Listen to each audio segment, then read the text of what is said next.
Voilà, les Lions qui chutent, les Lionnes qui chutent devant les Nigérianes. Victoire, défaite de 11 points d'écart donc face à cette équipe nigériane. Donc avant d'en parler, on va vous présenter nos invités qui sont là. Ben, Jacques, bonsoir. Bonsoir. Bonsoir Omar Diarra. Bonsoir. Et puis mon fidèle compagnon Malal Junior. Bonsoir. Ça va bien, bonsoir à tous. Alors justement, nous avons le coach Ibrahim Djemé, le coach de Mermoz Basket Club en ligne pour analyser cette défaite des Lions. Coach, bonsoir. Alors coach, bonsoir. L'entraîneur qui n'est pas en ligne, certainement, nous l'aurons avant la fin de cette émission. Alors, Jacques, vous avez suivi ce match Sénégal-Nigeria, les Lions, qui n'ont jamais été en mesure d'inquiéter cette équipe du Nigeria. Inquiétant ou pas? Bon, enfin, je ne le pense pas. Pourquoi? Parce que d'abord, nous sommes dans un tournoi. Et vous savez, nous sommes pratiquement à la première phase du tournoi. C'est vrai que les Lions se sont qualifiés en quart de finale. On avait vu quand même lors des Jeux africains, les Lions pratiquement au premier tour étincelantes. Et à la fin, nous avons vu ce que nous avons vu. Moi, je pense qu'aujourd'hui, il n'y a pas lieu de s'alarmer. Il va falloir que les gens essayent de rectifier le tir. C'est vrai que sur le plan physique, il manque un peu de punch à nos Lions. Et je pense qu'au fil du temps, peut-être que les médecins, le kiné, comment tu disais, les préparateurs physiques, les entraîneurs trouveront la formule qu'il faut. Moi, je pense que c'est vrai qu'une défaite, elle est toujours amère. Mais aussi, une défaite, il faut avoir le courage et l'honnêteté de dire une défaite, elle est toujours aussi bonne pour la suite de la compétition parce qu'on peut en tirer les conclusions, on peut en tirer les conséquences pour mieux rebondir. Voilà, je pense que cette fois-ci c'est le bon. Ibrahim Djemé est en ligne. Coach, bonsoir.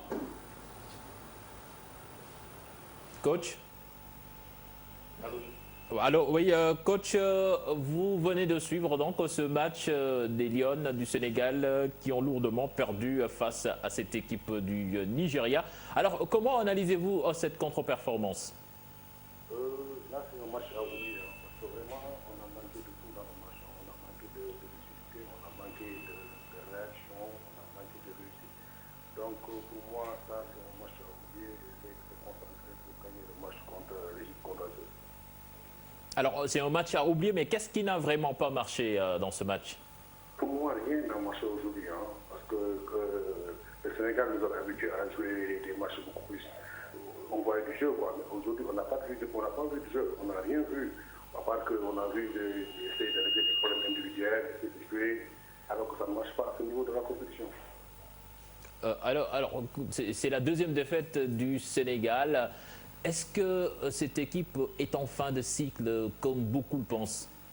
Pardon, je vous entends très mal. J'ai dit c'est la deuxième défaite du Sénégal dans ce tournoi. Est-ce que cette équipe des Lions est en fin de cycle, comme le pensent beaucoup d'observateurs? Il est parti. Je pense que c'est un problème de réseau. Alors, Omar Diarra, Sénégal-Nigeria, ces deux équipes s'étaient rencontrées, si je ne me trompe, aux Jeux africains de Brazzaville. Et les Lions avaient gagné, si je ne me trompe. Et là, les Nigérians ont pris leur revanche. Moi, je pense que c'est un résultat qui ne me surprend pas. Déjà, ce matin, j'en discutais et j'avais même fait un article là-dessus pour dire que le Sénégal devrait être très fort, devrait faire voir un autre Sénégal pour pouvoir quand même s'en sortir. Parce que cette équipe nigériane est d'abord jeune, cette équipe est physique, cette équipe a beaucoup d'atouts que le Sénégal n'a plus. Aujourd'hui, il ne faut plus qu'on se leurre. C'est la deuxième défaite du Sénégal, comme vous le dites. C'était d'abord l'Angola qui nous avait battu, je pense, 50 à 46, 4 points d'écart. Aujourd'hui, c'est le Nigeria. Et ce sont deux équipes clientes au sacre. Moi, je pense que Tafa Gueye avait été clair à Brazzaville. Il me disait une fois que le Sénégal aujourd'hui n'a plus l'apanage d'être le seul ou bien la seule équipe à à pouvoir quand même espérer pouvoir gagner directement ce trophée. Aujourd'hui, il y a 4 ou 6 équipes, dont l'Égypte, le Nigeria, l'Angola, le Mozambique, le Cameroun. Lui-même, il l'a dit. Donc, je pense que moi, c'est une défaite qui ne me surprend pas. Et vu la façon dont peut-être les Lions ont fini l'Afro-Basket, ont fini peut-être les Jeux africains avec une 4e place, alors que le Sénégal n'a jamais été moins que 3e lors de ces Jeux, moi je pense que c'est un problème. Il faudrait que cette défaite puisse alarmer et que les gens puissent en tirer beaucoup de conséquences, mais qu'on ne se contente pas seulement de penser que l'équipe peut revenir. Non, il faudrait tirer beaucoup de conséquences, surtout positives, pour que l'équipe puisse quand même revenir là où il était. Alors, Malal Junior, vous avez commenté le match sur les ondes de la radio Futur Média. Justement, quand même, ça n'a pas été une bonne prestation des Lions, comme l'entraîneur de Mermoz Basket Club vient de le dire. Rien n'a marché aujourd'hui. Alors, est-ce que vous aussi, vous pensez que ces Lions sont en fin de cycle? En fin de cycle, oui, pour certaines, sans doute c'est la dernière compétition pour des joueuses comme Astou Traoré ou des joueurs qui sont un peu de sa génération. Mais aujourd'hui, les Lions ont pêché surtout sur le plan physique, sur le plan de la présence au niveau des rebonds et sur le plan de la réussite également au niveau des tirs. Sur tous les tirs primés qui ont été tentés, il n'y a que 2 qui ont été marqués. Et il y a également une absence totale des Lions au niveau des rebonds, tant sur le plan offensif que sur le plan défensif. Ça veut dire qu'il y a un problème de fraîcheur physique. Parce qu'en basket, il faut être présent dans les phases offensives, mais il faut également savoir retourner à la maison pour défendre sa zone. Donc les Lions ont pêché sur ce plan-là. Ensuite, elles ont joué face à une équipe nigériane composée de jeunes joueuses. Sur les 12, les 9 joueuses du Nigeria sont nées en 90. Alors que nous, sur les 12, on a 6 joueurs qui ont plus de 30 ans. Au basket, ça ne ment pas. Alors donc, c'est un argument qui tient la route. Bon, enfin, moi, je ne suis pas d'accord sur l'argumentaire de Malal. Quand vous voyez, par exemple, au basket, les gens peuvent jouer jusqu'à 38 ans, 40 ans, oui, mais et être au même niveau. Maintenant, le basket, c'est une question d'adresse. Aujourd'hui, peut-être, comme l'a dit tout de suite l'entraîneur de l'AS Mermoz, les joueuses ont manqué surtout de réussite. Parce qu'à un moment donné, peut-être que ce qui a fait défaut, c'est parce que nos grandes, par exemple, les pivots, n'ont pas été présentes durant ce tour. Du tout. La preuve, on a joué avec un flex. Le flex, ça dit qu'il faudrait mettre des pointeurs pour essayer au moins de marquer et ne pas avoir des rebondeurs, par exemple des pivots sur le plan du rebond. Et c'est ce qui a fait défaut. Peut-être que les tirs primés n'ont pas marché. Mais l'argumentaire sur le problème de l'âge, moi je ne suis pas au début. Non, vous savez, l'absence au niveau des rebonds, sur le plan défensif et la fraîcheur physique, c'est depuis le début. Non, je suis d'accord sur l'argumentaire de fraîcheur physique. Mais quand vous argumentez sur le problème de l'âge, je ne suis pas d'accord. Regardez par exemple l'équipe d'Espagne qui vient de prendre le championnat d'Europe. Mais regardez la moyenne d'âge. Mais on est chez les hommes. C'est différent. Non, mais Jacques, je suis désolé. Mais Jacques, chez les hommes, avec le niveau de vie, l'hygiène de vie, et chez les femmes, c'est pas pareil. Mais même chez les hommes aussi, ça ne passe pas à tous les coups quand même. Non, ça ne passe pas à tous les coups. Mais aujourd'hui, le basket, vous pouvez jouer jusqu'à 40 ans, jusqu'à 38 ans, 42 ans. Je sais. Il y a une joueuse en Guinée qui a 41 ans. Voilà, vous voyez donc, vous imaginez. Oui, mais plus on est âgé, plus on se fatigue vite. Et quand on est vite fatigué, certainement, l'adresse va s'en ressentir. Mais non, vous savez. C'est surtout la fraîcheur physique. Parce que quand on n'est pas bien physiquement, on n'a pas la capacité de se concentrer quand on tire. Moi, mon problème, c'est que je revois la même chose, le même schéma, le même scénario qu'à Brazzaville. Cette équipe, on disait qu'elle était la plus vieille, entre guillemets, de toutes les équipes qui étaient aux Jeux africains. Aujourd'hui, c'est presque pareil, parce que la moyenne d'âge, on a une joueuse qui a 35 ans, peut-être la moyenne entre Maïmouna Diarra et les autres, elles ont entre 23 ans et 24 ans. Si vous faites l'addition, plus la division et tout, tu te rendras compte qu'on a plus de 27 ans de moyenne d'âge au moins. Donc je me rends compte que ce que vous dites, c'est vrai. On ne peut pas toujours dire que cette équipe-là est vieille, mais il faut se rendre à l'évidence. Cette équipe sénégalaise, dans les différents afro-baskets, en tout cas depuis que je suis des compétitions pareilles, n'a eu à prendre 2 défaites en 4 matchs. En match de poule. En match de poule, non, jamais. Non, les Sénégalais ne s'en souviennent même pas. Non, donc ça veut dire qu'il y a quelque chose, ça bloque quelque part, et qu'il y a quelque chose qui se passe ou qui ne se passait pas. Il faudrait qu'on revoie ça à tous les niveaux. Cette équipe-là, moi je considère qu'elle est vieille. Mais Chafia, vous savez, maintenant les données ont changé. À l'époque, c'était pratiquement les demi-finales. Maintenant, on joue des quarts de finale, des demi-finales. Même chez les garçons, on joue en 8e de finale. Donc, les données ont changé. À l'époque, c'était les 2 premiers qui sortaient. Maintenant aussi, il y a ce qu'on appelle la gestion du groupe. C'est vrai qu'aujourd'hui, cette défaite-là, elle peut être lourde de conséquences. Mais je pense que peut-être que l'entraîneur aussi peut au moins nous sortir aussi d'autres astuces pour permettre à cette équipe de rebondir. Parce que moi, je crois à cette équipe-là. Et si elle retrouve nous croyons à cette équipe-là. Et je suis persuadé que si cette équipe-là aujourd'hui retrouve la main, elle peut faire mal et elle peut aller très loin. Justement, les conséquences de cette défaite d'aujourd'hui, le Sénégal va se classer au meilleur des cas 4e. Et quand on est quatrième, certainement, on va rencontrer soit le pays organisateur, le Cameroun, soit le Mali. Ou le Mozambique. Et déjà, si on joue l'Égypte demain, l'Égypte qui a battu l'Angola aujourd'hui. Ouais. Et une élimination en quart de finale, c'est à prévoir. Non, une élimination en quart de finale, l'objectif ne sera pas atteint. Ce sera un échec. Oui, ce sera un échec. Mais attendez aussi, nous sommes dans un tournoi. Le tournoi n'est pas encore fini. Et l'autre argument, c'est qu'il y a aujourd'hui des potentiels médaillés. Et vous n'êtes pas censé ignorer qu'on n'a pas été champion d'Afrique lors du dernier Afrobasket. Depuis Il faut 2009. tenir compte de ce facteur-là. Nous avons perdu un titre. On a été deuxième par la suite. On est revenu pour être troisième. Donc aujourd'hui, il y a une dégringolade. Maintenant, je pense qu'il va falloir que les gens travaillent. Et le travail ne se fait pas au niveau de l'État ni au niveau du club, mais c'est au niveau de la direction technique nationale. Il revient au directeur technique national, au moins de mettre sur place un plan national de développement. Mais il ne s'agit pas au directeur technique national de voyager pour défendre les intérêts de l'équipe nationale. Je suis désolé dans ce sens-là. Et aujourd'hui, je pense que les directeurs techniques nationaux doivent avoir au moins un plan national de développement et essayer de travailler à la base. C'est là où se pose ce problème. Moi, je parlerai plutôt de relève. Il faut préparer la relève. Non, la relève, elle est préparée. Parce qu'il y a une bonne transition. Quand vous voyez aujourd'hui la moyenne d'âge de cette équipe, c'est parce que vous voyez, on a peut-être 2 à 3 grandes qui sont des jeunes, mais qui n'ont pas répondu présent. Peut-être c'est par manque d'expérience, mais au fil du temps, ça va venir. Vous savez, aujourd'hui, nous avons joué. Et quand vous avez vu, à un moment donné, on est venu à 6 points. Mais on a manqué de réussite. Si on avait peut-être mis un tir primé ou 2 tirs, on aurait pu revenir au match. Ça fait partie des aléas du haut niveau. Voilà. Des fois, ça passe ou ça casse. Voilà. Ben, Jacques, je pense que nous allons à Yaoundé retrouver Mam Fatundoy et c'est pour des réactions d'après-match. Aujourd'hui, j'en veux beaucoup à mes joueuses parce qu'on n'a pas le droit à ce niveau-là de manquer autant de caractère.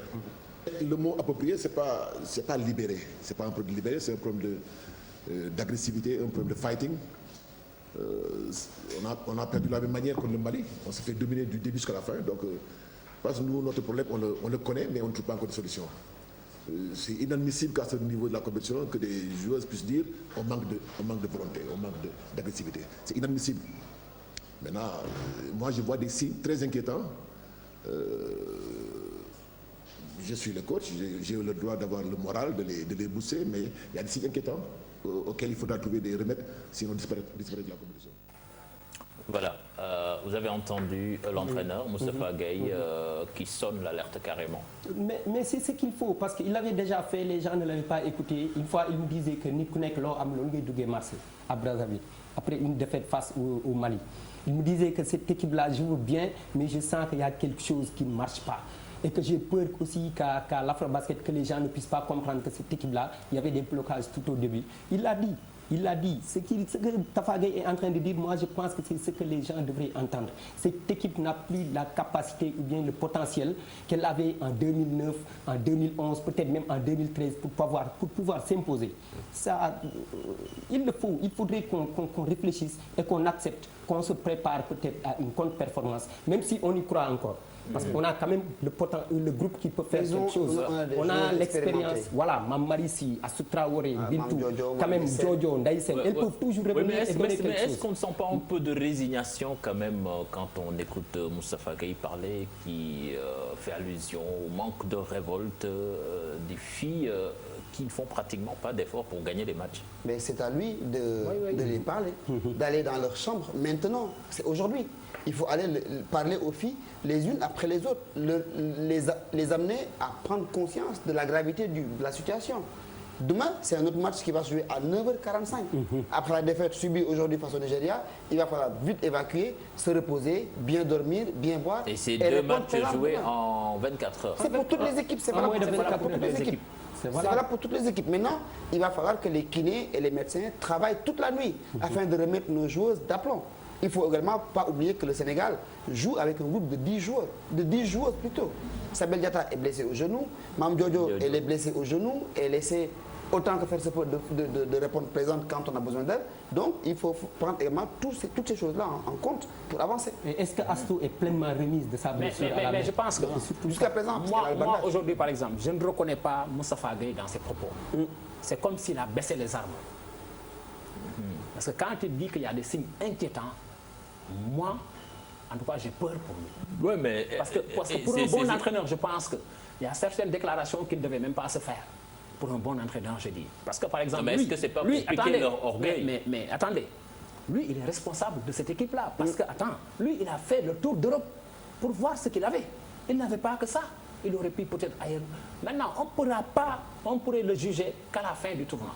Mais quand un entraîneur vient pour dire qu'il y a des signes inquiétants, ça pose problème. Oui, mais les faits sont là. Quand on perd 2 matchs il y a un autre facteur. sur 4 Il y a un autre matchs, il y a facteur. des signes inquiétants. Moi, je pense que les blessures aussi, est-ce qu'aujourd'hui le corps médical s'était préparé en conséquence? Parce que vous savez, une équipe nationale, il y a beaucoup de gens qui doivent bûchonner. Il y a par exemple l'intendant. Il y a le corps médical, il y a les kinés. Mais tous ces gens-là doivent jouer parfaitement leur partition pour permettre à ces choses-là d'être sur pied. C'est là où on a besoin d'un masseur, d'un kiné, d'un médecin. On n'a pas besoin d'un médecin pour qu'il aille croiser les bras comme ça. Moi, je pense que les blessures, les gens doivent pouvoir trouver des solutions. Parce que ça ne doit pas être des blessures assez graves aussi, comme pourrait le penser. Mais cher Tidiane, l'autre question que les gens devraient se poser, c'est de savoir aujourd'hui où évoluent nos Lions. La plupart font des pigeons, ce que les gens ne disent pas. Elles font des gens qui jouent en 4e division en Espagne. En 4e division. Souvent, elles sont appelées à jouer quelque part pour gagner un peu d'argent et revenir. Moi, je pense que quand tu parlais de plan de développement global, moi, je pense aujourd'hui, dans ce plan global, ce qu'il faudrait mettre en exergue, c'est surtout la relève. Une relève qui se trouve ici. Vous qui suivez le basket, nous tous, on se rend compte qu'au Sénégal, quand même, il y a une bonne pépinière qui puisse nous permettre de mettre sur pied une équipe qui, dans 2 ans, pourrait être compétitive. Aujourd'hui, le niveau du basket sénégalais, qu'on ne le veuille pas, il a régressé. Parce que quand vous voyez aujourd'hui, depuis combien de temps nous ne sommes plus présents sur la scène africaine, même au niveau du club. À l'époque, on dominait au niveau du club, on était présents. Depuis combien de temps? Aujourd'hui, quand vous voyez des équipes, les équipes maliennes, les équipes angolaises, les équipes nigériennes, ils participent régulièrement aux compétitions africaines. Contrairement à nous, ou peut-être c'est seulement l'équipe nationale. Et puis tout à l'heure, quand même, on entendra le coach du Mali, Amara Traoré, qui va nous révéler que cette équipe malienne, quand même, c'est un long processus. Et aussi maintenant, le basket, le haut niveau, c'est des joueurs qui jouent ailleurs, qui jouent au plus haut niveau. Parce qu'aujourd'hui, le basket féminin a tellement progressé de façon exponentielle que nous, les gens, nous ont dépassés. Je vous donne un exemple. Par exemple, dans l'équipe malienne, là, il y a 3 joueuses qui ont un niveau mondial. Oui. C'est même l'entraîneur qui me l'a dit, et surtout Badian qui est à la FIBA. Il me dit que voilà, Maïmouna Ndiaye et autres là, ils jouent dans l'équipe au moins junior mondial. Ça veut dire ce que ça veut dire. Voilà. C'est compliqué, mais nous allons rester dans cette tanière des filles pour parler donc de l'avenir, mais également des ambitions des joueuses telles que Astou Traoré ou encore Mame Marissi qui dévoile ici, dans cet entretien accordé à notre envoyé spécialement Fatou Ndoye, leur ambition pour l'Afrobasket 2015.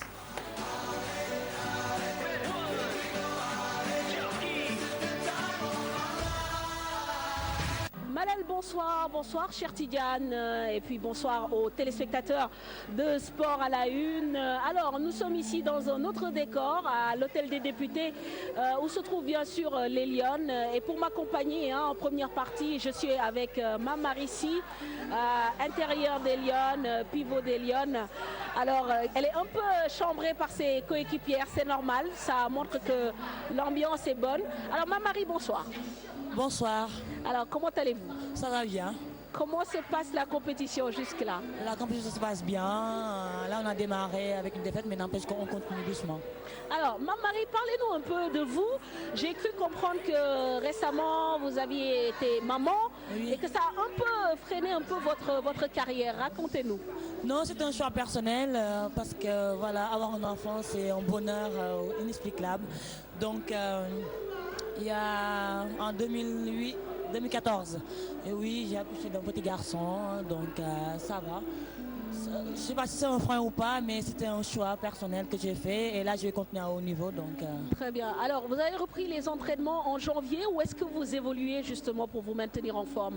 Oui, en fait, et, doucement pour reprendre tranquillement jusqu'à présent, donc, et ça va.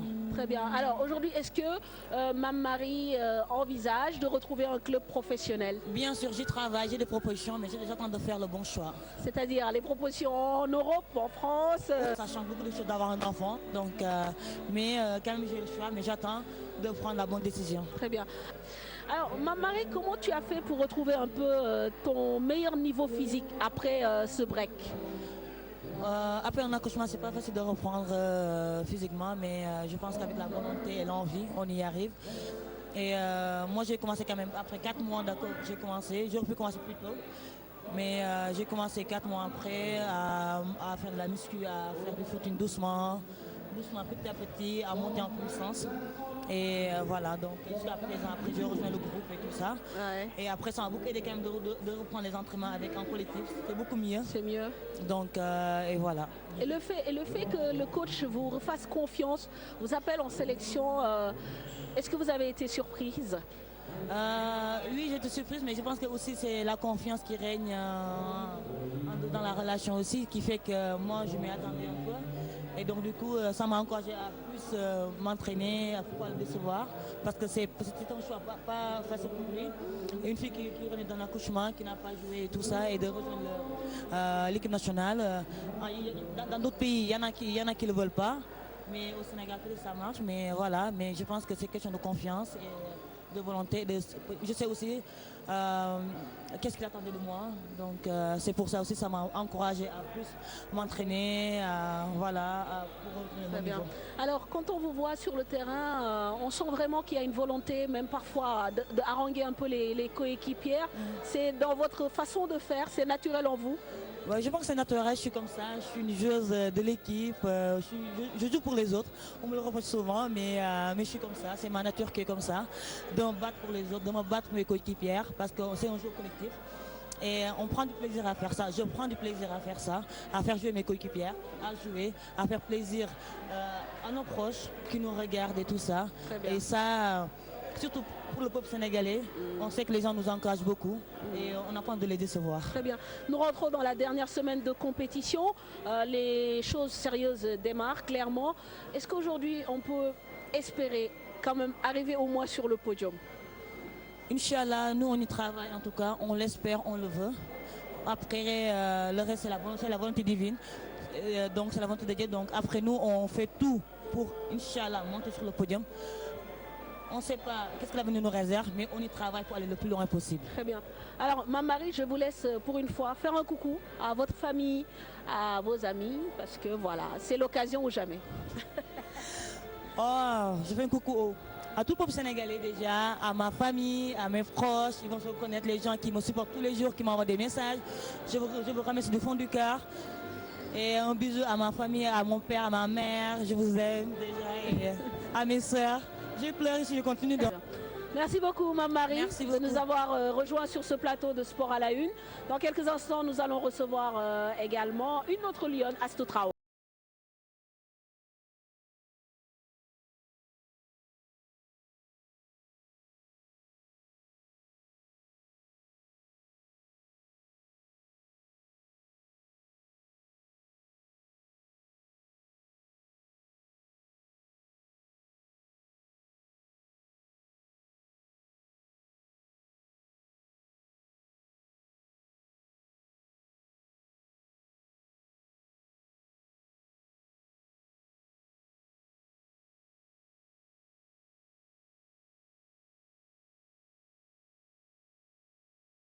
ici léegi nag ñu dalal suñu beneen gaynde boo xam ne moom xam nañ ko ràññee nañ ko ci équipe bi muy Astou Traoré. Astou Traoré ñu ngi lay nuyu. maa leen di fay ma Fatou. na nga def. maa ngi fi rek. naka loxo bi. waaw loxo bi mi ngi am tane bu baax sant yàlla. mais Astou jàmbaar nga ndax loxo bi dégg naa gaañu bi métti na même buñ lay gis ngay téye bal dañuy sentir ni am na lu lay téye mais malgré ça yaa ngi joué. waaw dëgg la il faut que ma jouer déjà parce que Coupe d'Afrique bi moom la ñuy ñaan yàlla pour gagner ko parce que dafa di loo nga xamante ne nekku championnat boo xamante ne dafay durer 6 mois ou 7 mois boo xamante ne dama war a toog ba sama loxo bi wala ma ñëwaat c'est un championnat boo xamante ne dafay durer pour 2 semaines même su ma amee douleur il faut ma jouer avec jàppale xale yi ñu mën a gagner Coupe d'Afrique bi. te ñu gis ne tamit malgré gaañu bi yaay nekk chaque fois presque meilleure marqueuse bu équipe nationale yow lan moo lay nourrir ba ngay reyante nii ci terrain bi. ah reyante bi nag ñun ñëpp la parce que objectif bi Coupe d'Afrique bi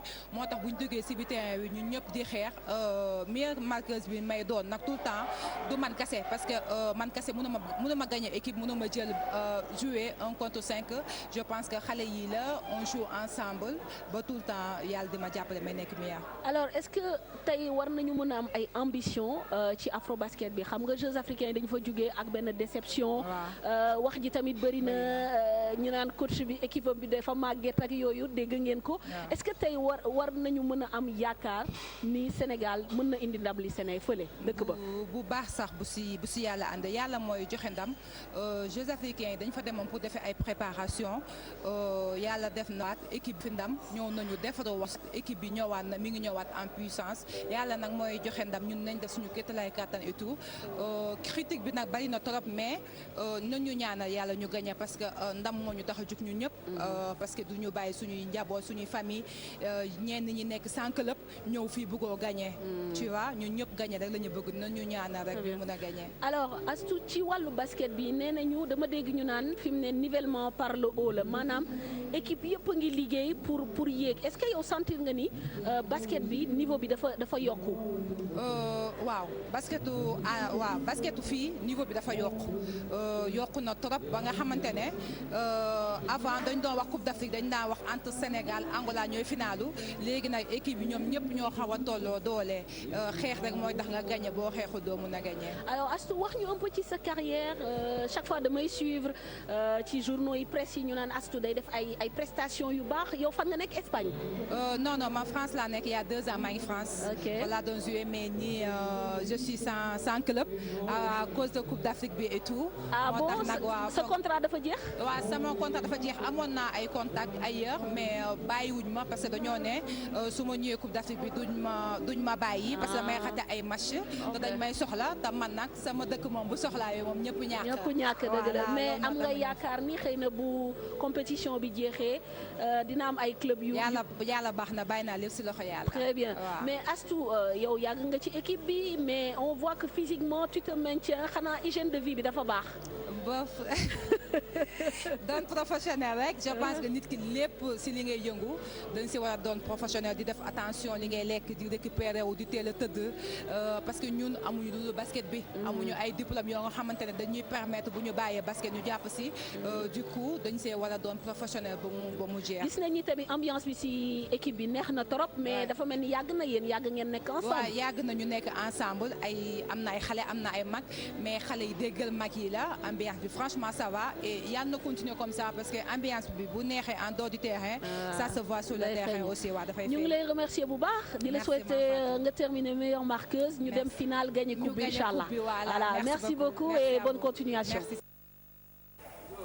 Voilà, Astou Traoré, Mamarissi, vous avez écouté les 2 entretiens, certainement il y a 2 mots qui ont retenu notre attention, son club, maternité, certainement quand même, ça ne va pas de pair avec les grosses performances. Oui, moi je pense que le Sénégal quand même reste l'équipe la plus titrée, surtout au niveau féminin, et je pense que ce n'était pas parce qu'on avait une équipe où on retrouvait ces 2 aspects quand même négatifs.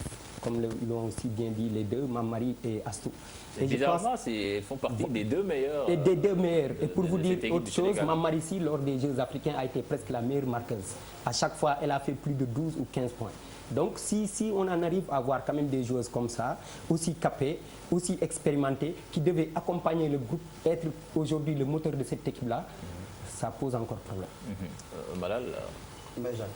Bon, écoutez, moi je pense que d'abord, il faudrait avoir le courage de dire que aujourd'hui, moi je ne suis pas d'accord sur le fait que ces gens-là, parce que l'entraîneur le savait, parce que l'entraîneur il a quand même récolté tout ce qu'il demandait, que ce soit au niveau de la préparation.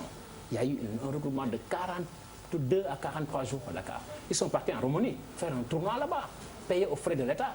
Ils sont allés aussi à Bamako. Et l'entraîneur savait pertinemment, au départ, on nous avait fait comprendre que les Jeux africains, c'est pour la préparation de l'afro-basket. Et à l'afro-basket, ce n'est pas encore terminé, mais on sent qu'il y a des inquiétudes. Moi, ce qui me désole dans tout ça, ce sont les propos tenus par l'entraîneur. Au sortir d'une défaite, vous baissez les armes. Et aujourd'hui, si les joueuses, par exemple, qui n'ont pas un bon mental et qui doivent descendre demain dans la matinée, entendre au moins écouter ces propos, mais quand même, ça veut dire que le moral sera au plus bas. Moi, je pense qu'il y a eu des moments où les entraîneurs doivent... Maintenant, le problème de l'équipe nationale, je pense que ça n'existe qu'au Sénégal. Des gens qui n'ont pas de club et qu'on convoque en équipe nationale. Moi, je pense que... Ben Jacques, ça, je crois que sur ce plan-là, le ministère des Sports a son mot à dire. Non, le ministère... Parce que le ministère des Sports délègue ses pouvoirs aux fédérations. Vous avez le droit d'imposer des règlements et des codes. Non, laissez-moi vous équiper. Le ministère des Sports, il accompagne les fédérations. Nous avons délégué des pouvoirs, mais nous les accompagnons dans la gestion, au moins, de l'équipe nationale, mais aussi dans la gestion des compétitions. Le ministère de l'équipe nationale ne convoque pas.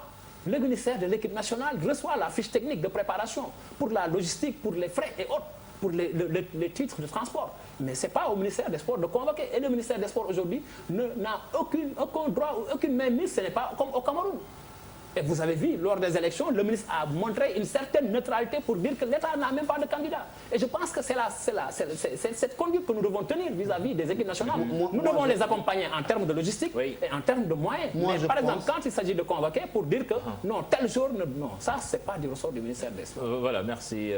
Jacques Malal, vous terminez avant de suivre l'entretien avec Moustapha Gueye. Moi, je pense qu'au Sénégal, on doit en arriver à un moment où, pour toutes les fédérations, avec un sport collectif, on dira qu'un joueur sans club ne sera pas convoqué en équipe nationale. Parce que quoi qu'on puisse dire, un joueur qui compétit dans un club, même si c'est en 7e division, il est beaucoup plus en forme qu'un joueur qui ne compétit pas, qui ne fait que se maintenir, qui n'a pas de club. Ça, c'est la vérité. On l'a vu avec les garçons. On a amené Tcherognan qui n'avait pas de club. Résultat, il n'était pas à la hauteur. Alors qu'on avait des gens qui étaient là et qui faisaient le boulot. Donc, je pense que c'est un point sur lequel on doit statuer, se prononcer, parce que c'est l'argent du contribuable. Malal, peut-être en 2 secondes, moi je dirais que c'est tout à fait normal, mais jamais, en tout cas je suis observateur, journaliste sportif, jamais je n'ai constaté autant de moyens qui ont été mis dans le sport. Donc il n'est plus question quand même que les fédérations ou bien même que les joueurs ou les coachs nous tiennent certains langages. Ça ne tient pas, parce que si l'État ne fait pas ce qu'il doit faire, on les entend quand même. Donc c'est à eux de faire mais quelque part aussi, il y a une complicité de nos confrères. Parce que souvent, ils se font manipuler sur certaines choses, alors qu'ils n'ont même pas leur raison d'être. C'est là où le bas blesse aussi. Voilà. Ça, c'est un autre débat. C'est un autre débat. C'est un autre débat. Alors, nous allons écouter à présent, réécouter plutôt Moustapha Gueye, qui est revenu un peu sur le nivellement des valeurs en Afrique, mais également sur la complicité un peu et la complexité de cette compétition qu'est l'afro-basket.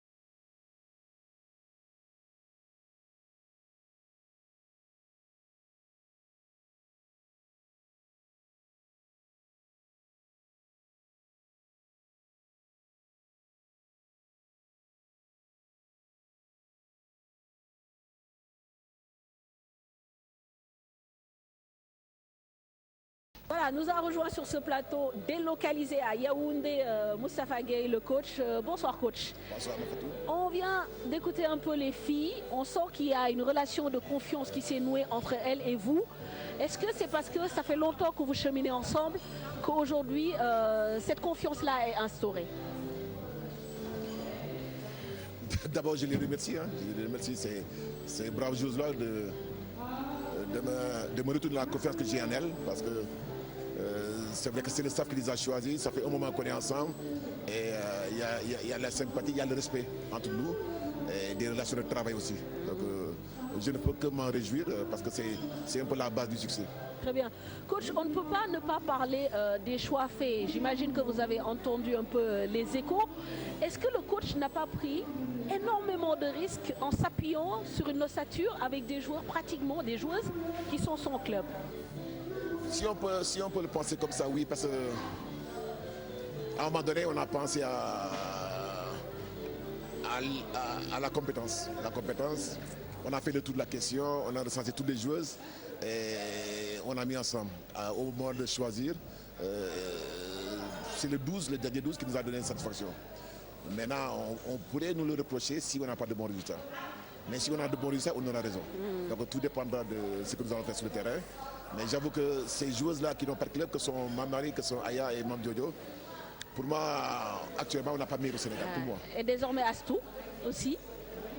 Mais elle a joué toute l'année, Assou. Elle n'est pas elle a joué toute l'année, donc c'est peut-être dans la perspective de l'année prochaine qu'elle s'inquiète un peu. Vous savez, je demandais tout de suite, je posais la question d'ailleurs à Astou. On a l'impression que le nivellement du basket africain se fait par le haut et que l'avance qu'avait le Sénégal par rapport aux récentes années, cette avance, elle n'est plus trop importante. Est-ce que vous avez le même sentiment que moi? Fatou, vous savez, depuis 2000, ça fait 15 ans maintenant, on a gagné une seule Coupe d'Afrique. C'est en 2009, c'est avec nous. Chez les dames. C'est avec nous. 15 ans, un titre africain. Avant de venir, je disais aux gens que nous ne sommes plus les meilleurs en Afrique. Il faudra être humble et beaucoup travailler. Mais on m'a pris pour un pessimiste pestiféré, on m'a l'a reproché. Mais c'est la réalité. Et vous vous rendez compte que le Cameroun, l'Angola, le Nigeria, le Mali, le Sénégal, ça se tient très près. Ça va se jouer sur des petits détails. Donc nous, on ne va pas se prendre la tête. Nous savons que la concurrence est devenue beaucoup plus forte. Et c'est à nous maintenant de relever le niveau de notre jeu pour être au top. Très bien. Alors, j'ai vu également une option que vous avez mise en place dès le deuxième match, faire participer le banc pour les mettre en confiance. Moi, je mise sur toutes les 12 joueuses. Maintenant, la réalité, c'est que contre l'Angola, le premier match, Jojo n'était pas là. Bon, on a fait tourner avec Oumou. Sinon, on a joué à 10 le premier match. Il n'y a que Ndaïsen qui n'a pas participé à la rencontre, sur le choix du coach. Maintenant, je pense qu'à l'avenir, il faut qu'on mette tout le monde en confiance, qu'on garde tout le monde impliqué pour avoir des solutions à chaque instant. Très bien. Mais nous avons 12 joueuses qui se tiennent et qui peuvent faire la décision à tout moment. Alors, le président de la Fédération sénégalaise de basketball nous disait que cette fois-ci, le mot d'ordre, c'est de ne pas parler d'argent pendant la compétition. C'est-à-dire les primes, on en parlait avant et on en parlera à la fin. Est-ce que vous pensez que c'est une bonne solution pour que les filles restent concentrées juste sur la compétition? Non, la réalité, c'est que ce n'est pas de ne pas en parler. On peut en parler, mais il n'y a rien à dire. Parce que tout a été discuté et réglé. Ils ont payé les primes de participation, ils ont tout payé. Maintenant, les primes d'objectif, quart de finale, demi-finale, éventuellement, on les recevra à Dakar dès notre tour. Donc, pour moi, ce n'est pas de ne pas en parler. On peut en parler, mais il n'y a rien à dire. Tout a été réglé. Et tout ce qui va se gagner par la compétition sera réglé à Dakar. Très bien. Donc, moi, je pense que l'État a fait ce qu'il devait faire. Forcément le coach. L'État, ça me plaît. Ça me plaît. Vous savez, on travaille dans une quiétude totale. Personne ne parle de primes. Tout le monde sait qu'on a reçu ce qu'on doit recevoir. Et si on gagne, on aura ce qu'on a. Donc, vraiment, là, l'État a fait ce qu'il devait faire. Maintenant, c'est à nous, sur le terrain, d'essayer de gagner des matchs pour faire plaisir au peuple sénégalais. Au peuple sénégalais. Un dernier mot, Moustapha, un appel peut-être pour le peuple sénégalais, justement, qu'il continue à prier pour vous. Ben, nous sommes là pour le peuple sénégalais. Moustapha ou bien les joueuses ne sont pas là pour elles-mêmes, pour eux-mêmes. Nous sommes là pour le peuple sénégalais. Nous avons reçu un drapeau et nous allons nous battre jusqu'au bout pour avoir le meilleur résultat possible. Donc que les gens se rassurent et qu'ils prient pour nous. Donc, je salue tout le monde. La famille, les amis, tous les fans, tous ceux qui aiment le sport en général. Donc de prier pour qu'on ait un bon résultat. Voilà, c'est Moustapha Gueye, l'entraîneur des Lions. Nous allons rester à Yaoundé, mais cette fois-ci avec le patron du basket de Maître Babacar Ndiaye. Pour lui, pas question de parler de primes durant la campagne. Pour lui, le Sénégal vise, au pire des cas, la 3e place de ce tournoi. Je vous propose d'écouter.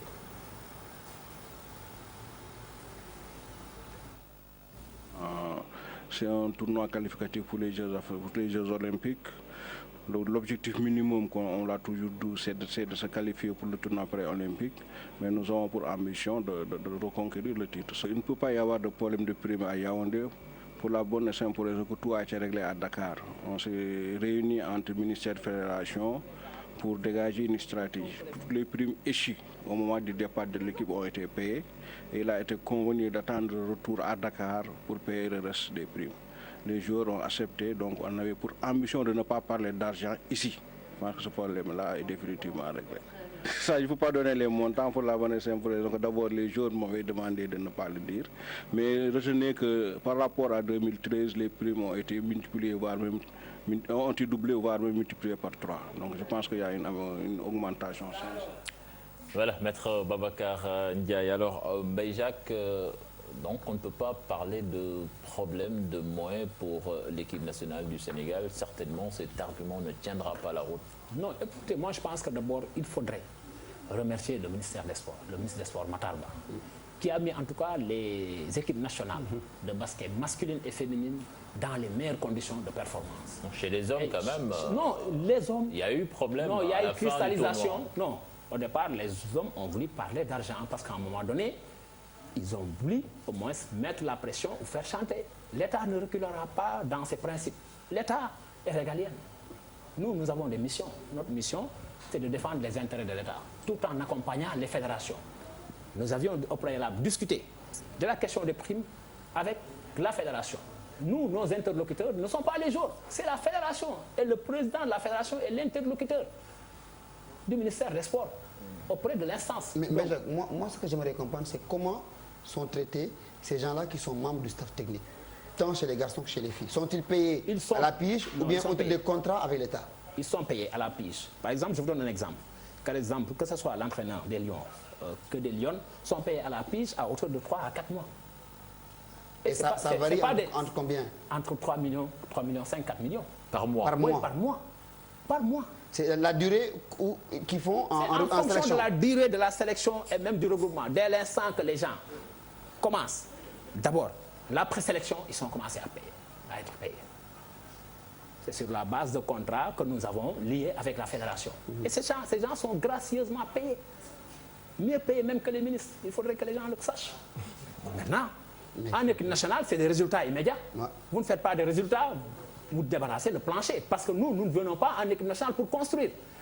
On peut construire au niveau des petites catégories. Mais quand il s'agit de l'équipe nationale A, c'est des résultats immédiats parce que l'État a mis beaucoup de moyens. Donc, la preuve, nous avons même cristallisé les primes de sélection, les primes de qualification et même les primes de participation au même niveau chez les hommes que chez les femmes.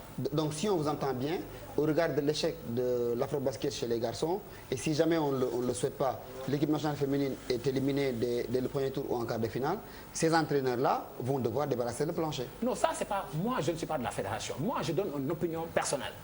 Moi, par exemple... Mais est-ce que c'est la position du ministère? Non, ce n'est pas la position du ministère. Moi, ma vision des choses. Une équipe nationale, c'est des résultats immédiats. On vient pour gagner. Maintenant, on peut construire à partir de la base des petites catégories, des U20, des U23. Mais équipe nationale senior, non, c'est des résultats immédiats. Parce que vous avez demandé des moyens. Soit c'est gagner, vous avez élaboré une fiche technique. La preuve, souvent, on ne prend pas en compte les compétitions des petites catégories. Mais c'est l'équipe nationale A et c'est l'argent du contribuable. Le président de la République avait annoncé au cours d'un conseil de ministres qu'on mette les équipes nationales dans les meilleures conditions de préférence. Et je pense que le ministre est en train d'appliquer cela à la lettre. Aujourd'hui, vous avez vu les Jeux africains. Les gens ont été mis dans d'excellentes conditions. Jamais dans l'histoire du Sénégal, les athlètes n'ont été mis dans d'aussi bonnes conditions. Que ce soit en termes d'équipement, que ce soit en termes de primes, que ce soit même en termes de prise en charge, d'hébergement et de restauration. Voilà. Omar, est-ce que le Sénégal maintenant ne risque pas de plonger dans un gros trou noir pendant une longue période, puisque la relève quand même si Béjac n'est pas d'accord, mais on ne la voit pas pour le moment. Oui, je suis d'accord avec toi, mais je reviendrai surtout sur le fait que le président de la Fédé, M. Babacar Ndiaye, qui dit lui-même que les primes ont été doublées, voire multipliées par 3 par rapport à ces compétitions. Donc, ce qui veut dire qu'il n'y a plus de soucis. Parce qu'au Sénégal, à chaque fois, on se souciait du fait que les joueurs partent ou bien les joueurs sont là-bas, mais est-ce que les primes ont été payées? Lui-même, il le dit en tant que patron du basket. Donc ça veut dire que beaucoup d'écueils ont été écartés, beaucoup de problèmes, les problèmes n'existent plus, il suffit de faire du basket. Mais comme vous le dites, puisque aussi le ministère ou bien l'État n'a que les moyens à donner, mais que pour ce qui est de la politique sportive ou bien de la politique de développement d'une certaine discipline, c'est quand même aux fédérations de le faire, et qu'il n'y a pas eu de relève qui a été assuré, parce que justement, depuis, Tafa Gueye l'a dit, depuis 2000, le Sénégal n'a gagné qu'un seul Afro-Basket. C'est en 2009. Donc, si le Sénégal ne s'était pas préparé et que le basket n'avait pas servi de fait divers, parce qu'on a plus assisté à des faits divers sur le basket qu'à autre chose, qu'à un développement, fraude sur l'âge, comme ça. On est d'accord. Tout cela, quand ça arrive, il faut essayer de dépasser et essayer de construire quelque chose. Ça veut dire que rien n'a été construit et qu'on veut construire du neuf sur du vieux. Moi, je pense que ça ne passera pas. Et c'est valable pour toutes les fédérations et toutes les disciplines. Si on ne travaille pas à avoir un plan de développement axé sur la relève, moi, je pense que ça ne marchera pas. Jacques? Bon, écoutez, moi, je pense que je suis tout à fait d'accord avec Omar Diarra.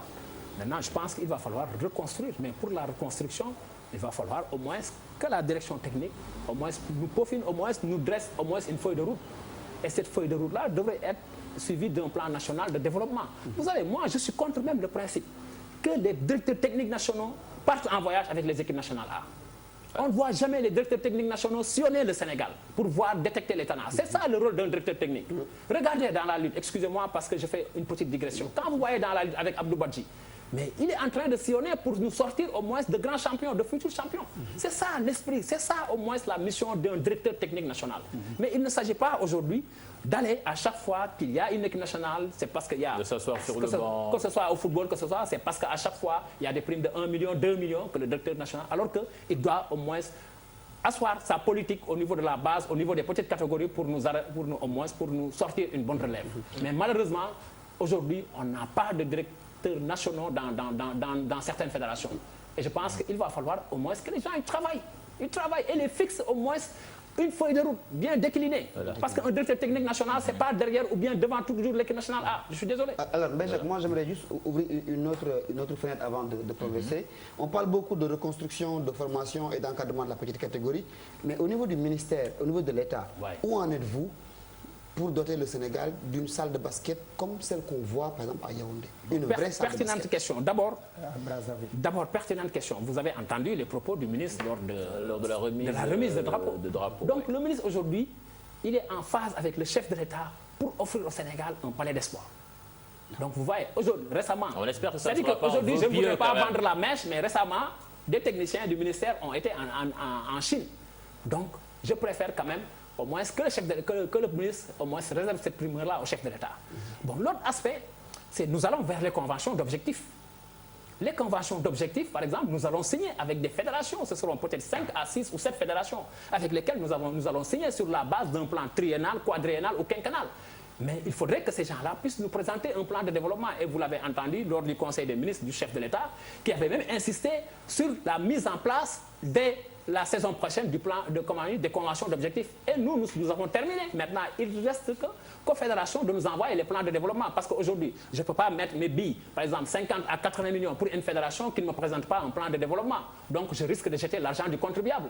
Et ça, ce sera sur la base avec des évolutions évolutives, mais un suivi, évaluation très rigoureux. Voilà. Merci, Benjac. On parle de reconstruction. Au Mali, c'est un travail qui a déjà été effectué depuis très longtemps et on écoute son entraîneur qui nous dit que quand même c'est un processus qui vient à son aboutissement et peut-être que ce sera encore la bonne pour cette équipe malienne, potentiel adversaire des Lions du Sénégal en quart de finale. Je vous propose d'écouter son entraîneur Amara Traoré, toujours avec Mamfatou Ndoye et Massaya Ndiaye.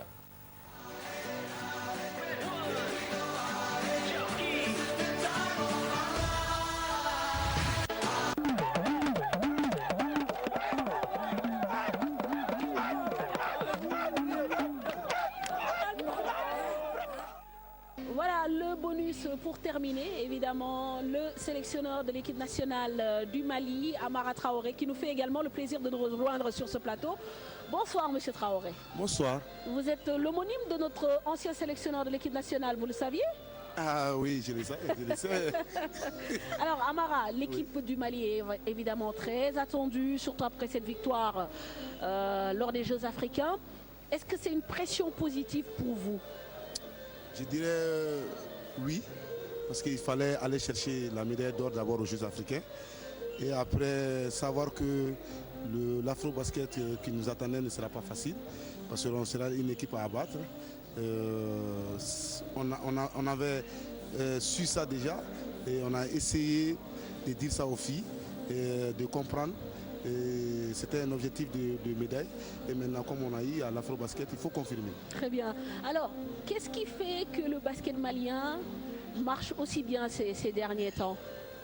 Bon, comme dirais-je, les Maliens se sont inspirés d'abord des Sénégalais et on est allé chercher des choses parce qu'on a organisé des conférences chez nous, on a organisé les compétitions de jeunes à tous les niveaux, minimes, cadets, juniors, et surtout seniors, et on a participé à tous les niveaux au championnat d'Afrique cadet, junior pour préparer des Jeux depuis plus d'une dizaine d'années et là ça marche. Bon, maintenant au niveau senior ça ne donne pas outre les résultats escomptés, mais on compte que ça va faire qu'on va égaler les Sénégal sur le plan titre. Très bien. J'entendais justement un supporter dire que ces filles-là se connaissent bien, elles ont joué ensemble en cadet et en junior. Vous confirmez? Oui, oui, oui, je les ai eues, la majeure partie de ces filles sont passées dans ma main et d'autres dans la main des autres coachs. Il y a une ou deux filles qui n'ont pas joué dans la petite catégorie malienne, qui sont des expatriés de France directement, des maliennes, deux filles comme ça. Toutes les autres là se sont connues à des catégories inférieures avec des coachs maliens et après elles ont fait l'aventure dans les pays étrangers et qui quand même ont porté fruit. Des retours, elles ont toujours cette fierté de porter les maillots nationaux et de hisser les drapeaux hauts. Est-il dur pour un Malien d'entraîner son équipe Oui, par rapport à la pression populaire, tout ça? C'est comme ça, c'est un pays passionné, le Mali. Et les joueuses comme les coachs, quand on est sélectionné, il y a la pression forte. Il y a quand même, l'entraîneur a des soucis parce qu'au Mali, c'est comme les autres. C'est comme le Sénégal, je pense. Donc la pression, on le veut, c'est comme ça. Ça fait la beauté de ce sport. Et tout de suite, là, quand on gagne, on est fier. Quand on ne gagne pas, on est viré. Très bien. Merci beaucoup, Amara Traoré. Je rappelle que vous êtes le sélectionneur du Mali. Merci, oui. Merci d'avoir répondu à cette invitation. Voilà, Massaer Ndiaye à la caméra, Mamfatou Ndoye, donc journaliste depuis Yaoundé. À vous les antennes, cher Tidiane, Malal. Au revoir.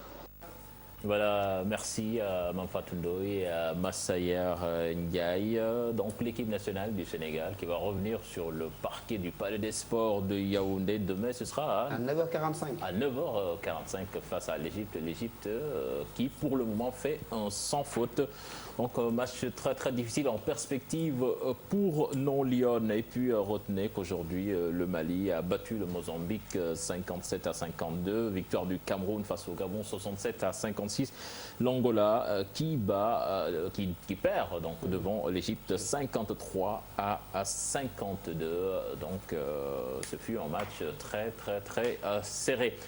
Nous allons parler de toute autre chose avec les Jeux africains de Brazzaville. On recule pour le Sénégal, un petit recul.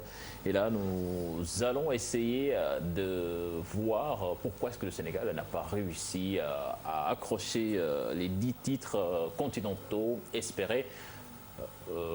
Omar Diarra, vous étiez là-bas. Évidemment, le basket a déçu. On attendait une médaille d'or et finalement, c'était une 4e place. Mais quand même, il y a eu beaucoup de disciplines qui ont déçu durant cette compétition. Moi, d'abord, je ne suis pas d'accord quand on parle de recul parce qu'il faut essayer de relativiser par rapport à Maputo parce que je pense que c'est entre deux jeux qu'on essaie de voir, de tirer un bilan, de voir ce qui n'a pas marché, qu'est-ce qui n'a pas marché. On a eu moins de médailles d'or. Oui, on a eu moins de médailles d'or, mais on a eu plus de pays parce qu'il y avait 48 pays là-bas et le Sénégal s'est classé 6e et non 7e comme on l'a dit. Le Sénégal devance même le Congo parce que le Congo a eu au finish 6 médailles d'or. Parce que j'étais à la dernière cérémonie de récompense des athlètes congolais. Finalement, c'était 6 médailles d'or, même si le COJA n'a pas eu à communiquer beaucoup sur le truc là.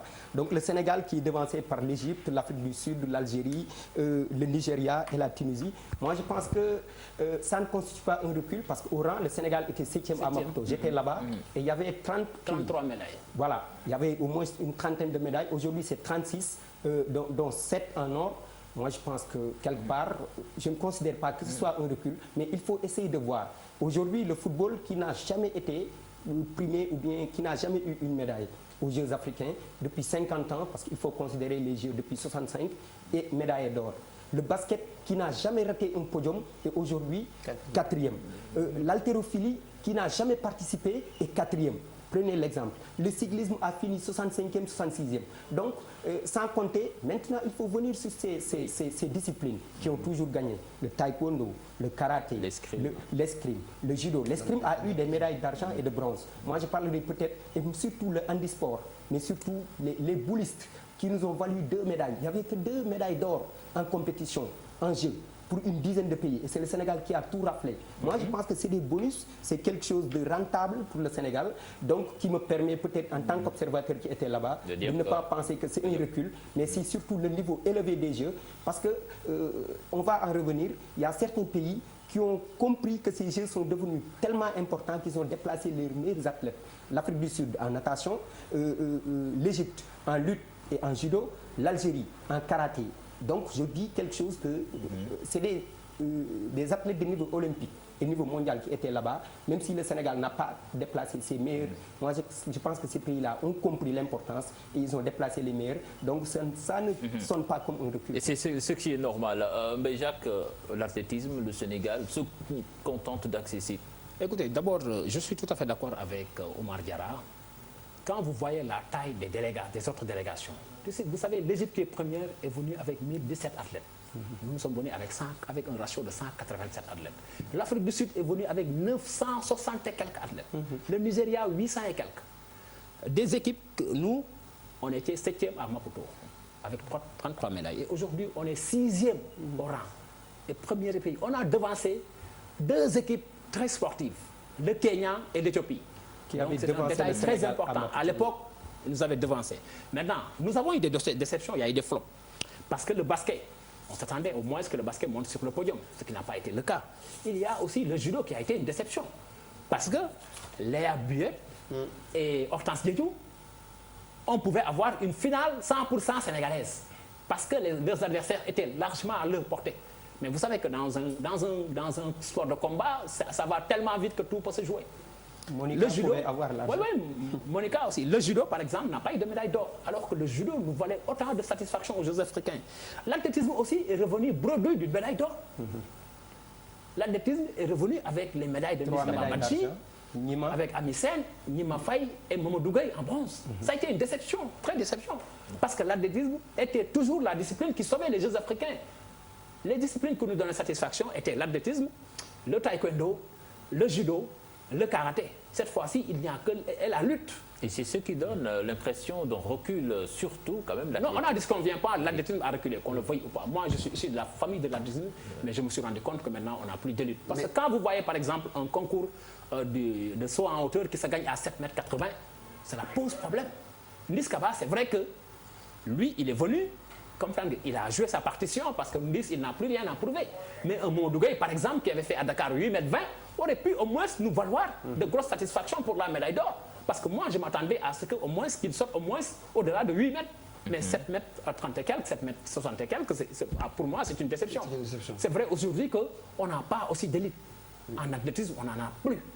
Parce que quand vous voyez Amisen, qui était champion d'Afrique, qui était médaillé aux Jeux africains, aujourd'hui, il y a eu Laetitia Bambara.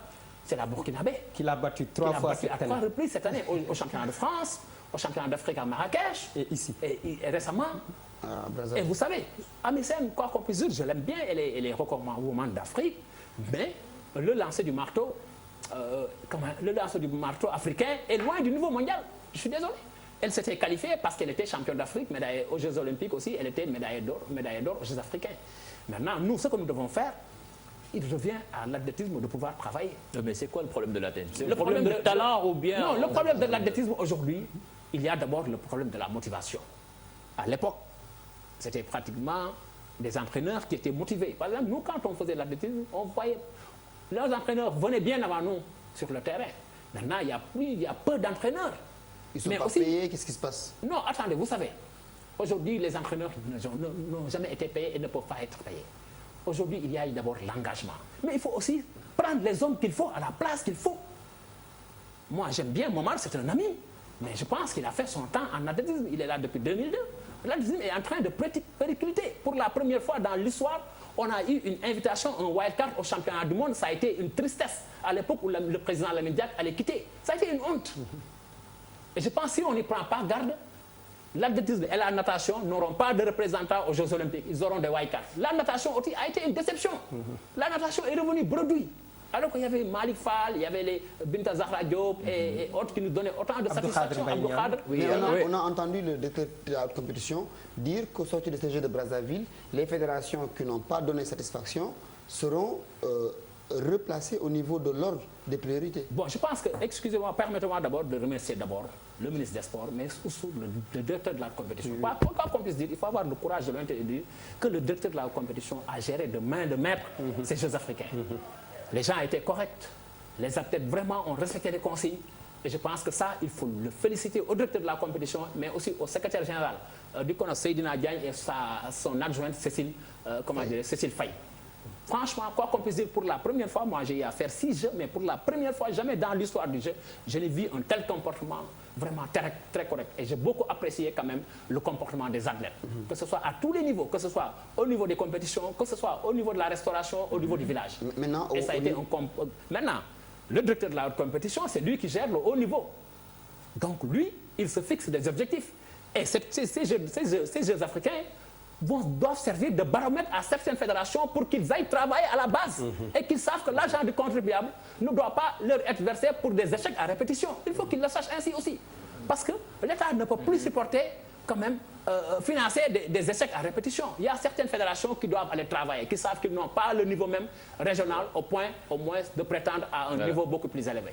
Voilà, justement, l'athlétisme qui souffre au Sénégal, dans les régions, c'est le cas, c'était le cas. Et puis, Chertiane, permettez-moi, l'athlétisme aujourd'hui doit pouvoir se développer. Parce que l'État a construit dans 11 régions, 11 pistes. Et à l'époque, on n'avait qu'une seule piste à Dakar.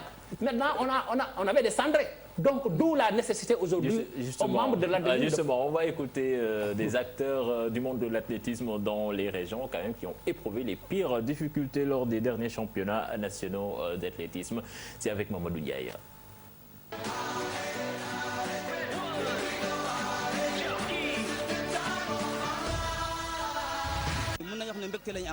ndax Kolda ñëw na am fi lu mat fukki médaille ak ñett donc ñaari médaille yoo xamante ne or lañ mais tey lu ma mën a ñax lu may mën a ñaan mooy fu mu toll nii autorité yi nekk Kolda mun a siggi xippi seen bët te xam ne boo amee ay ambassadeur boo amee ay ndaw yoo xamante ne ñu ngi génn di défendre Kolda am na loo xam ne mën nañ ko mën a def vraiment pour le rendre hommage tey Kolda mooy délégation bi nga xamante ne taxaw na fii boo xamante ne xale yi amuñ blouson amuñ équipement tey pour jël seen médaille dañuy ñëw ak tenue yoo xamante ne nekkul tenue yoo xam ne moom la ñuy wax pour mën a ñëw jël médaille donc maa ngi profité seen micro bi di ñaan autorité Kolda yi comme que ça soit le maire le président du conseil départemental ou bien benn bonne volonté bi nga xam ne mën a dimbali athlète Kolda dimbali leen pour ñu mën a am ay équipement pour au moins bu ñu mën a ñëw mën a mel na yeneen région yi. Djiné Dji Athletic Club mooy club boo xam ne instant yi moom dong moo am si région de Sédhiou te moom moo fi teewal Sédhiou pour championnat nationaux am nañ 4 yu qualifiés malheureusement am nañ 2 yoo xam ne ñi ngi waroon défendre seen titre malheureusement dañ ko raté. Pourquoi? Parce que les autorités sportives ñu war a défendre la région de Sédhiou dans le cadre du sport en commençant par l'inspecteur des sports il n'a rien fait defu ko sans l'honorable député Khady Mané bi ñu doon yegg si fii ak le maire de Djidé ji ñoom ñoo ñu jàppale ba ñu mën a yegg si fii tey. Je crois que ñoom duñ mën a def lu remercier leen mais par contre l'État war na xool bu baax ñan lay teg foofu pour ñu développer le. Voilà, on parlait donc de développement dans le football. Mais Chertiane, moi je voudrais un peu apporter une précision. Non, c'est une motion d'ordre, excusez-moi. Non, moi je suis agent. Non, c'est une motion d'ordre, elle est prioritaire. Par exemple, le gars il a parlé de l'inspecteur des sports qui ne fait rien. Moi je suis agent de l'État. Mais si aujourd'hui les fonds de dotation ne sont pas donnés aux inspecteurs, est-ce que les inspecteurs ont les moyens de leur politique? Mais il revient au maire d'octroyer ces fonds de dotation réservés au sport aux inspecteurs pour qu'ils développent la discipline. Aussi, il faudrait que les gens le comprennent ainsi. Souvent, les inspecteurs, ils ont les mains liées parce qu'ils n'ont pas de moyens. Et ce sont les fonds de dotation qui leur permettent au moins de dérouler leur programme. Fin de la motion. Voilà. Souvent, on a parlé de manque de détection dans le football, dans le basket. Effectivement, c'est le cas également en athlétisme où les directions techniques doivent faire leur travail. Chertigan, c'est la même chose un peu partout. Je pense qu'au Sénégal, c'est surtout la politique sportive qui doit être revue de manière à ce que toutes les disciplines quand même puissent se retrouver là où elles devraient être. Parce que si vous prenez l'exemple des Jeux africains, nous y sommes encore, il y avait 19 disciplines, mais il n'y a que 10 qui ont accroché au moins une médaille, que ce soit bronze, or ou argent. Et je pense qu'on devrait au moins avoir une quinzaine. Mais ça, est-ce la faute à l'État? Non, je ne pense pas. C'est la faute aux disciplines. Maintenant, aux disciplines-là, comme l'a dit Malal tout de suite, le directeur de la compétition, que je remercie au passage, parce que je l'ai vu le travail qu'il abattait à Brazzaville. Ce n'était pas facile. Mais cette fois-ci, je pense aussi que le fait d'avoir mis sur pied un code de conduite avant de quitter Dakar, le fait d'avoir mis les athlètes dans des conditions, par exemple en payant les primes totalement avant de quitter Dakar, et doublé. Ça a été des choses qui ont permis, contrairement à Maputo où j'étais encore, de régler définitivement beaucoup de problèmes. Et je pense que ça c'est très bon. Moi, je pense que c'est ce qu'il y a de meilleur à faire. Et je pense qu'on l'a fait aussi pour le basket et le football et les autres. Mais il faudrait désormais que l'État impose à ces fédérations-là, parce que tous les mauvais résultats sont imputés peut-être au ministère des Sports. Oui. Alors que souvent, certaines personnes ne comprennent pas que l'État ne fait que donner, mais n'applique pas la politique. Donc aujourd'hui, il est temps que les fédérations puissent recevoir des ordres clairs du ministère ou bien de la direction de la haute compétition, comme on l'a fait à Brazzaville. Toute discipline qui n'aura pas gagné peut-être une médaille ou bien qui n'aura pas fait des performances va le ressentir au niveau de l'arbitrage budgétaire. Parce que, prenez l'exemple des boulistes là, le pétanque là. Ouais. Moi je pense à un certain niveau, ils ont été lésés. Aujourd'hui, ils gagnent une médaille. Prenez le cas... Deux médailles. Au moins, non, je dis au moins ils ont une double performance en gagnant les 2 médailles qui étaient en jeu. Ouais. Moi je prends toujours cet exemple. Mais si vous prenez les tops, c'est le foot, pétanque, karaté, lutte, handisport, taekwondo. Imaginez. Les disciplines moyennes, c'est l'escrime, haltérophilie, qui a fini 4e, et tennis, qui ont eu des médailles. Mais le flop, c'est grave. Athlétisme, cyclisme, hand masculin, judo, natation. Mais la natation est, je dirais, je pense, la 2e discipline olympique. Oui. Mais c'est grave que le Sénégal ne puisse pas avoir aujourd'hui des gens qui sont capables au moins de ramener une médaille de bronze. Moi, je pense qu'il y a un problème. Je n'ai rien contre le président, docteur Mohamed. Mais il est temps que les gens réfléchissent à trouver des solutions à ces problèmes. Parce que ces Jeux africains, quand même, sont des Jeux éminemment politiques. Mais il faudrait aussi que les gens comprennent que le sport est devenu quelque chose de souverain pour tous les États. Un État qui ne gagne pas aux Jeux olympiques, aux Jeux africains ou aux mondiaux est un État réduit presque à moins. Voilà. Jacques, une histoire me vient à l'idée, par exemple, comment il s'appelle, Amicenne, qui a échoué à Brazza. Amicenne, il y a 6 mois, 8 mois de cela, elle était ici à Dakar, assise même sur cette chaise où vous êtes. Elle a déboursé son argent uniquement pour se frayer un espace dans le stade de Ngor pour pouvoir s'entraîner. Est-ce qu'aujourd'hui, si elle échoue, ça doit vous Non, écoutez, moi je pense que, excusez-moi, j'ai beaucoup de respect pour elle, pour ce qu'elle a fait. Mais il faudrait que les gens sachent qu'Amicenne, si elle avait opté pour la nationalité française, elle ne participerait jamais à des championnats du monde ni à des Jeux olympiques. Il faudrait que les gens aient le courage de le dire. L'autre facteur aussi, Amicenne est boursière de la solidarité olympique. Elle gagne de l'argent. Et en plus, le maire Khalifa Sall lui avait octroyé une subvention de 5 millions. Quand les gens viennent sur les plateaux pour raconter des choses qui ne sont pas vraies, moi, quelque part, j'ai même un problème avec moi. C'est des questions de moralité. Moi, je pense que jamais dans l'histoire du Sénégal, on n'a jamais convoqué des athlètes, ni sélectionné des athlètes sans leur octroyer ou les mettre dans les meilleures conditions de performance. Je suis désolé. Je suis désolé. Mais comment expliquer le fait qu'elle est sortie de sa poche pour se créer un espace pour s'entraîner à Ngor? Elle l'a dit ici et les fédéraux ne l'ont pas démenti. Non, vous savez, aujourd'hui, quand elle vient, vous savez que l'athlétisme, c'est une discipline individuelle. Vous êtes athlète. Si vous êtes performant, vous avez votre sponsor à vous. Il ne s'agit pas à la fédération. Parce qu'Amicenne, elle a un club. Quand elle vient ici, elle se prépare d'abord pour son club en France, à Rennes. Il faudrait que les gens, elle est payée dans son club. Maintenant, quand elle vient pour dire qu'elle a déboursé son argent pour qui, mais je suis désolé. Je suis désolé, c'est pas vrai. Oui, mais elle le fait aussi pour l'équipe nationale du Sénégal. Non, elle ne le fait pas pour l'équipe nationale. Parce que je vous dis qu'Amicenne, elle a son aura aujourd'hui grâce à l'équipe nationale sénégalaise. Vous savez, les gens, les sportifs, ils viennent chercher une audience pour une audience. Quand vous êtes sélectionné, attention, vous avez une cote de popularité, vous êtes très bien coté sur le plan. Quand vous êtes dans le milieu professionnel, vous êtes très bien coté dès que vous êtes sélectionné. Ça, c'est vrai. Donc les gens en ont besoin. Les gens ont besoin aujourd'hui plus de l'équipe nationale que l'équipe nationale a besoin d'eux. Mais est-ce suffisant pour qu'il n'y ait pas Non, vous savez, écoutez, tout dépend aujourd'hui aussi de la politique. Parce que moi, je suis président de fédération. Si je ne suis pas en mesure de pouvoir aider, par exemple, mon athlète, ou bien mon joueur, ou bien mon sportif, mieux vaut que moi je remette ma délégation. Parce qu'un président de fédération aussi, qui vient au ministère pour un petit 500 000 ou 1 million, moi j'ai des inquiétudes dans cette fédération-là. L'État ne doit pas tout faire. Nous avons délégué des pouvoirs, nous accompagnons. La preuve, il y a de cela 2 ans, on a donné beaucoup d'argent à la Fédération sénégalaise d'athlétisme. On lui a octroyé 20 millions et encore 10 millions pour le gala, pour comment dirais-je, l'EAF qui était là. Non, pour l'EAF qui était là, pour son conseil. Nous mettons beaucoup d'argent dans les fédérations. Aujourd'hui, il faut avoir le courage de l'honnêteté de dire qu'il y a des fédérations comme le football, il faut les féliciter. Des fédérations comme le rugby, il faut les féliciter. Des fédérations comme le handball, le judo, il faut les féliciter. Il faut les féliciter, ces fédérations-là. Parce que c'est des fédérations qui apportent des moyens additionnels pour aller au moins mettre leurs athlètes au niveau mondial. Je vous donne l'exemple du judo. Ils ont fait 8 compétitions majeures cette année sur les frais des poches du président. C'est lui-même qui me l'a dit en entretien et je pense que les athlètes ne l'ont pas démenti. Mais autre chose par rapport à Amissène, elle m'a répété la même chose. Elle m'a dit qu'elle a déboursé 350 000 pour essayer au moins de mettre quelque chose qui puisse ressembler à un lieu où elle peut lancer le marteau. Je suis d'accord. Mais ce qu'il faudrait, Mbaye Jacques, je pense qu'elle le dit. C'est peut-être une excuse par rapport à une contre-performance. Si on sait que Laetitia Bambara, quand même, là-bas, depuis elle-même, elle me dit que cette année, je n'ai pas été totalement concentré pour venir ici.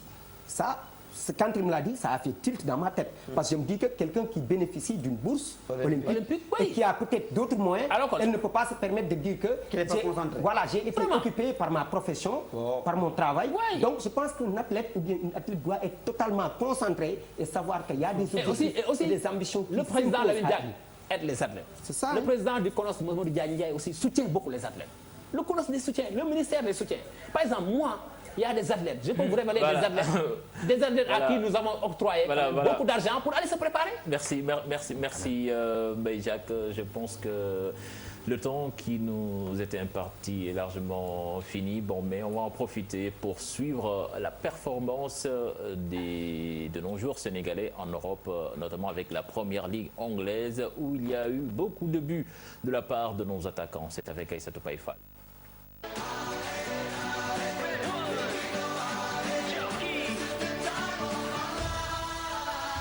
Bon week-end pour les Lions en Angleterre lors de la 7e journée de la Première Ligue. Diafra, Sakho et Cher Kouyaté ont sauvé West Ham et décroché le nul 2-2 face à Norwich. Diafra Sakho a inscrit le premier but à la 33e minute et son compatriote Cher Kouyaté égalise à la 93e. Premier League ce week-end devant City. Après 3 victoires consécutives, les Red Devils comptent désormais 16 points, un de plus que leur grand rival Manchester City, battu à Tottenham 4-1.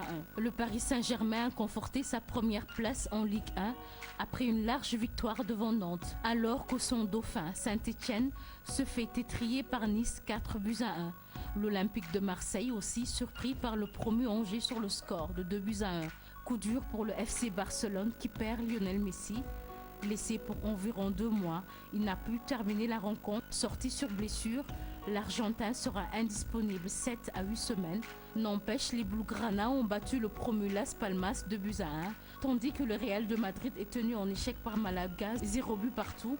La Maison Blanche cède la place du leader au Villarreal, tombeur de l'Atlético de Madrid, 1-0. Après son quintuplé lors de la 6e journée, Lewandowski a enchaîné un doublé permettant au Bayern de s'imposer 3-0 face à Mayence. De l'autre côté, son rival Dortmund est tenu en échec par le promu Darmstadt 2-2. La Fiorentina domine l'Inter de Milan 4-1. La Juventus de Turin est en pleine crise après une nouvelle défaite sur le terrain de Naples. Aïssatou Paye-Fall, merci. C'est l'heure du buzz, ou bien des buzz du web. Mamadou Ndiaye est déjà en place. Mamadou Ndiaye, bonsoir. Bonsoir Malal, bonsoir Diarra, bonsoir Cheikh. Voilà, donc la rubrique buzz du web, présentée tous les lundis avec Mamadou Ndiaye. Il fera un petit voyage virtuel en dehors des terrains. Robert Lewandowski a réalisé une incroyable performance lors du choc de la 6e journée de la Bundesliga et les internautes ont réagi. Oui, il a créé beaucoup de réactions, surtout sur les réseaux sociaux. Le Polonais, comme vous le disiez, lors du match, je reviens du match. Le Polonais est entré à la pause alors que le Bayern Munich était mené 1-0. Lewandowski a marqué 5 buts en 9 minutes. C'était de la 51e minute à la 60e minute. C'est évidemment le quintuplé le plus rapidement marqué dans l'histoire de la Bundesliga. Le championnat allemand n'en a plus vu depuis 1991, soit 24 ans. Voilà. Voilà, 24 ans, ça veut dire qu'il était depuis le banc concentré sur ce qui se passait sur le terrain. Une grosse performance donc pour Robert Lewandowski. Et justement, il a créé quelques réactions. On démarre avec l'Allemand, le défenseur allemand Mats Hummels, qui dit sur Twitter: je suis désolé, mais je n'ai jamais vu ça de ma vie. Un autre défenseur, cette fois-ci c'est sénégalais, c'est Jacques Doudou Fati. Vous vous rappelez de Jacques Doudou Fati? Oui, Jacques Fati. Le défenseur sénégalais lui, a dit sur son compte Twitter que Lewandowski a marqué plus de buts en 9 minutes que moi en 12 ans de carrière. Il est honnête. Il est honnête. Il le reconnaît. Oui, il y a Yacine qui nous met sur Twitter lui aussi en disant que même si sur FIFA 15 en mode pro et avec un Cristiano Ronaldo en pleine forme, oui, j'ai jamais mis 5 buts en 9 minutes. C'est incroyable. Voilà, incroyable. Robert Lewandowski, justement, quelle a été la réaction de Pep Guardiola? Voilà, c'est ce que je vous propose. Regardez la réaction de Pep Guardiola, l'entraîneur du Bayern Munich, après le but de Lewandowski, son attaquant qui a signé un quadruplé. Lewandowski goes through the goal. You just can't do it. You just cannot be that good. That is an amazing goal. Well, I don't know how many offers of marriage Robert Lewandowski's going to have, but Pep Guardiola is going to be one of them. He can't believe it either. The fastest hat-trick in the history of the Bundesliga. Justement, il y a de quoi être ébahi. Hein? Il y a de quoi, mais je pense que ça ne surprend personne parce que Lewandowski, depuis Dortmund, avait déjà montré son talent, avait montré qu'il faisait partie de la race des grands attaquants. Donc je pense que ça, ce n'est pas une surprise. Et c'est ce qui fait que toujours le Bayern, à mi-terme, est déjà champion d'Allemagne. Et ce sera encore le cas certainement s'il continue sur cette je me demande s'il n'est pas le seul joueur à avoir marqué 4 buts dans une demi-finale de Ligue des Champions. Et c'était face au Real Madrid quand il évoluait au Borussia Dortmund. Direction Espagne où les Catalans qui recevaient Las Palmas le week-end ont commencé la rencontre de la pire des manières suite à un contact avec Pedro Bigas. Lionel Messi a dû sortir sur blessure après seulement 10 minutes de jeu. La presse annonce une absence de 7 à 8 semaines. Oui, M. Tidiane Diao, un coup dur pour le FC Barcelone. Lionel Messi blessé. Les Twitters ont réagi sur la blessure du Ballon d'Or. Des messages de soutien et de compassion de la part des fans et même parfois des rivaux qui ont réagi. On peut aller directement revoir le tweet de Habib Beye, consultant, qui dit sur son compte Twitter que 2 mois sans le génie Messi, c'est long. Voilà, Habib Beye, il a raison quand même. C'est long. C'est long, oui. Certains d'autres lui souhaitent déjà un bon rétablissement à notre meilleur ennemi, Messi. La Liga sans Lionel Messi, ce n'est plus de la Liga. C'est surtout aussi la Ligue des Champions quand même qui va se jouer sans lui. Surtout ça. Le Barça en a besoin en ce moment. Oui, le Barça qui va jouer demain Leverkusen. Et Lewandowski qui avait réussi justement en quintuplé face à cette équipe de Leverkusen. D'ailleurs, la presse espagnole a annoncé que Lionel Messi devrait faire son retour pour le Classico prévu le 22 novembre prochain. Le 22 ou le 21, bon. 22, on espère quand même qu'il sera là, puisqu'on classique sans Messi ou sans Ronaldo. C'est la première fois qu'il manquera aussi longtemps. Ah oui, c'est la première fois. Et enfin, cher Tidiane Diao, comme tous les lundis, on va aller revoir nos vidéos de bonus. La première que je vous propose, un attaquant qui n'est pas comme Lewandowski. Oui, certain. On va regarder. C'est le pire.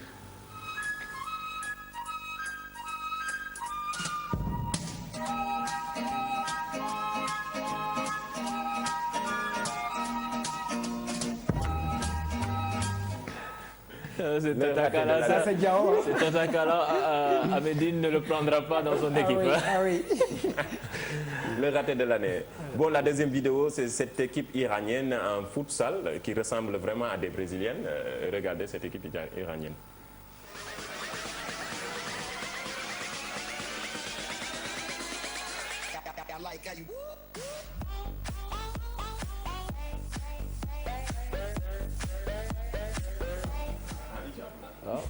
C'est des jeux de foot en hijab et en plus avec la technique. En tout cas, elle joue bien le ballon. En tout cas, ça va bien. C'est magnifique. Et c'était tout, cher Tidiane Diao. Donc on vous donne rendez-vous lundi prochain, Inch'Allah. Voilà, merci à vous, Mamadou Ndiaye. Rendez-vous lundi prochain pour nous également. Justement, n'oubliez pas de jouer pour gagner le maillot de Cheikhou Kouyaté. Pour gagner, il faut tout simplement trouver le surnom de l'enfant de Yarar, c'est ça, hein? De Kharial, Cheikhou Kouyaté. Trouver son surnom. trouver son surnom et remporter son maillot, très beau maillot de West Ham qui cartonne, et Cheikhou Kouyaté qui justement hier a marqué le but de l'égalisation de West Ham à l'ultime minute du match. Voilà les amis, c'est fini pour aujourd'hui. On se donne rendez-vous lundi prochain en espérant que quand même nos Lions seront toujours en course pour cet Afro-Basket. Lundi, ce sera déjà fini. On espère quand même. Lundi, on sera là à briefer la finale remportée. Peut-être avec le trophée ici. Voilà, merci à vous. Excellent suite de programme à toutes et à tous. Au revoir. Merci.